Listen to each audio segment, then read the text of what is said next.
Love மட்டும் மென் எதிர்பார்க்கிறது கிடையாது, அதையும் தாண்டி சில விஷயங்களை எதிர்பார்க்கறாங்க. In a relationship, you should be seen, heard and respected for who you are.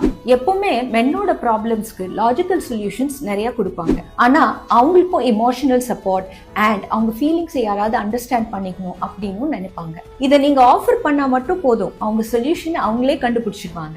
Secondly, அவங்க போடுற எஃபர்ட்ஸை நீங்க நோட்டீஸ் பண்ணி அப்ரிஷியேட் பண்ண ஆரம்பிச்சிட்டீங்கன்னா போதும், அவங்க self worth and self respect ஆட்டோமேட்டிக்கா எலிவேட் ஆயிடும். தேர்ட்லி, மென்னுக்கு சிம்பத்தைசிங், எம்பத்தைசிங் இதெல்லாம் நேச்சுரலாவே ரொம்ப கம்மிங்க. உங்களுக்கு தேவையானது நீங்க சொல்லாமலே அவங்க புரிஞ்சுக்கணும்னு நினைக்காதீங்க. உங்க நீட்ஸ், ப்ராப்ளம்ஸ் எல்லாமே அவங்களுக்கு கிளியரா கம்யூனிகேட் பண்ணுங்க. அப்பதான் அவங்களுக்கும் அதை பத்தி தெரியும், அவங்க சால்வ் பண்ணவும் எஃபோர்ட் போடுவாங்க. இப்போ உங்க ரிலேஷன்ஷிப்பை பத்தி யோசிச்சு பாருங்க. எத்தனை தடவை நீங்க அவர்கிட்ட போய் உங்க சப்போர்ட்டையும் ரெஸ்பெக்டையும் எக்ஸ்பிரஸ் பண்ணியிருப்பீங்க?